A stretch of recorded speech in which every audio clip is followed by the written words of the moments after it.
Hey everybody, Chris Reinhardt here just to report on my activities number 24 and 25. I was actually pretty excited I was able to take part in these two activities this past week because I definitely feel like, regardless of district or situation, if you or as we are holding the title as principal or administrator, these are two things that probably at some point in time or another will have to take part in, and so I was really excited. I was able to get just some good hands-on experience and understand the process from beginning to end when dealing with these two activities. The first one you can see here on my screen, activity number 24. I took on the task of managing and ordering the consumable materials for a math curriculum in grades K through 6. Here, this school year was the first year that our K6 classrooms utilized the Houghton Mifflin Harcourt Go Math series, and so last year we took on the rather large, expensive task of ordering the entire curriculum, including the manipulatives and the online resources, and really just the whole gamut of what it entails. And so, our purchase last year was pretty significant. So this year, we only have to look into ordering the student workbooks and practice books and just like I said, the consumables. And so our order this year is not as big, but at the same time just as important and is expensive, in its own right. And so, you want to make sure that things are done correctly, and of course we're getting all the materials needed. The positives or successes that I feel like I got out of this experience again was just the communication at all levels. I literally just went to every classroom, K6, and talked with each and every one of the teachers. We talked about numbers, transitioning from room to room and grade level to grade level. Particularly, I talked probably more so with our kindergarten teacher, talking about where numbers are possibly going to be based on our pre-K enrollment, and maybe of just some different individuals who she knew of who were planning on attending our district for next year. And of course, it's kind of a guessing game as to know how much of each grade level we'll need. So we talked about go ahead and ordering a couple extra just in case, and if we use them, great. If not, hopefully the Houghton Mifflin Harcourt Publishing Company won't get too crazy in changing the look or the what each student math book entails. And so, we just had some pretty lengthy discussion, really with everybody, but all in all, it just basically came down to, here's what you need for your classroom, how many, and just making sure that each teacher felt like they were getting the materials they needed.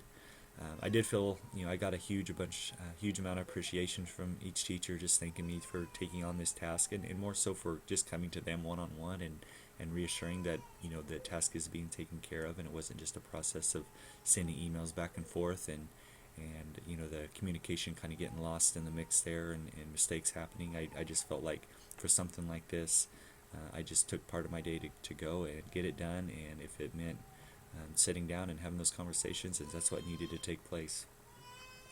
Really, probably the most significant, importance, or the most helpful thing that I felt like I gained from this, is I highlighted in red, was just the following the correct paper trail in the process of taking on an order form like this. I was just extremely grateful that our district secretaries kept track of our previous order forms. They had the invoices and everything we needed to look at just from our previous order. And so, it really made the process a lot easier just to go back. We were able to find, the catalog numbers. We were able to find the ISBN numbers, and it just made the process again so much helpful. The secretary actually gave me probably 10 to 12 pages worth of information, and so I was able to just to go through and highlight the consumables that were within each of the orders from the previous year, and I was able to look exactly how many were ordered from each year and compare that to our numbers we have for this next year. And again, it just I took that with me in each classroom and showed teachers what we got and what we needed, and it was just my guideline for making sure that everything was covered. So, again, I think that's just huge in making sure that things like that, the paper trail is collected, and things are stored and kept, to refer on back to from year to year. A few negatives and failures. I really wanted just to talk and communicate with the Houghton Mifflin Harcourt reference or help desk professional there. And I just still have some questions concerning maybe their online ordering form. It is rather simple, but at the same time, I just, for my sake, would like to just talk with somebody specifically and reassuring that things are done correctly, that they have the correct ISBN numbers and things like that. And it's really just me and the process that I would handle this and making sure, again, that things are done correctly so we don't have to, week or two before students show up next year and we don't have books or we're trying to make corrections or things like that. So I just want to make sure that the process is handled correctly now and we don't have a headache waiting for us later on down the road. I kind of mentioned too, it's a kind of a guessing game as to how many we're going to need, but we just base our amounts off our current numbers, and I think it's smart that we order just a couple more to have on hand, and it's always good to have extra or have more than less. Looking back in your reflection, the number one lesson, like I said, I learned from this experience is just learning the proper sequence and process to follow the paper trail and the importance of creating one from year to year. This process I think would have just been a complete headache had we not been able to just go back and look at that previous year invoice. I can probably just imagine the headache it would have been to get online at Houghton Mifflin and just go through the massive amount of information I'm sure that they have published there.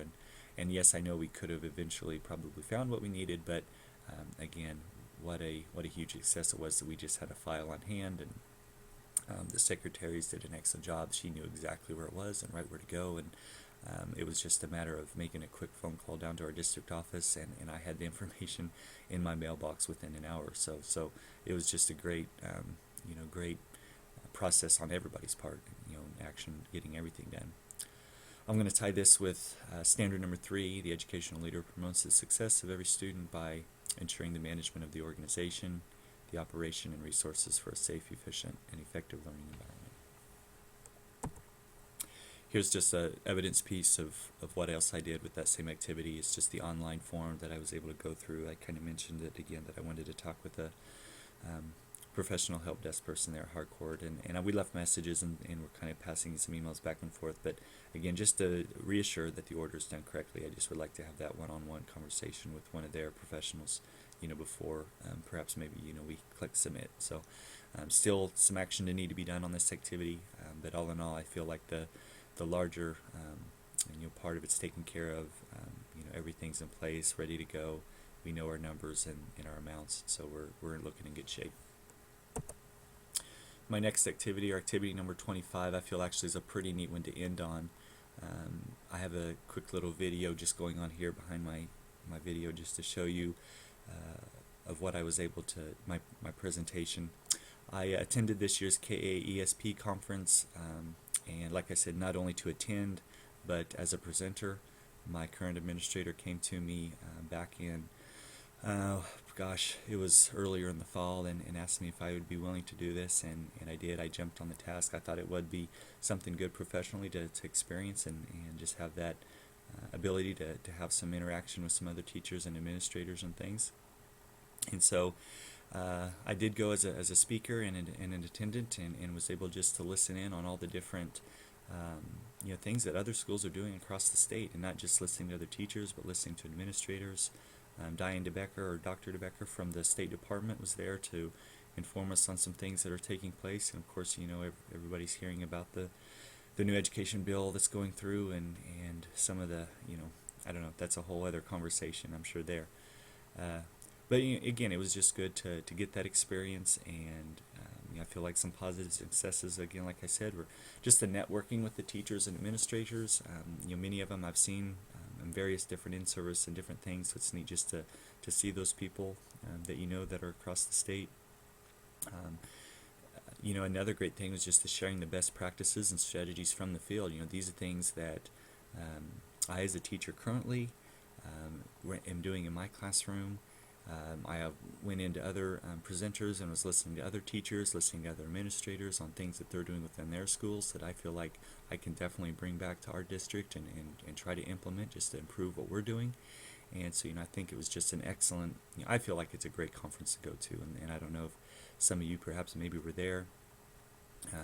If you haven't been to one, I would maybe talk to your administrator and talk to you, and see maybe if you can get in on the experience. I think they're great opportunities just to gain more experience. And of course, our current administrator did attend with us and was able to talk with us about some different things and improve, what he wants to do with our school.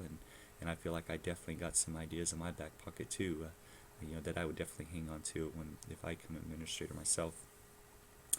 And I think this goes along really good with ISLOC Standard 6, where the educational leader promotes the success of every student by understanding and responding and influence the political, social, and economic, legal, and cultural context. Again, just um, and really tied into that, just that influencing the political, the social environment. Because again, this could be something I could definitely go back and share with my board. I could share with parents and just let them know, that this is happening in our district and other districts are interested. And not only that, but I also got this information from a school down the road, and I think it would be great to implement in our school. And again, great conference, great experience. I definitely feel like I gained a lot just to be in that leadership role and gain the confidence to be able to stand up in front of people and share ideas related to education and just really reach out to districts abroad and do what I can to improve, learning for kids that perhaps maybe I'll never know, never see, but just to know that somewhere along the lines maybe there was something that we were all as teachers and administrators able to share, and I think that's a huge in just that education profession and the networking and things that go on. So this was my last activity, number 25. I think it was just a great experience. They all were great experiences. It's hard to believe that this is already number 25, but I'm looking forward again to listening and hearing what you guys have to share, and thank you very much for taking the time to listen to everything I have to share with you. Thank you.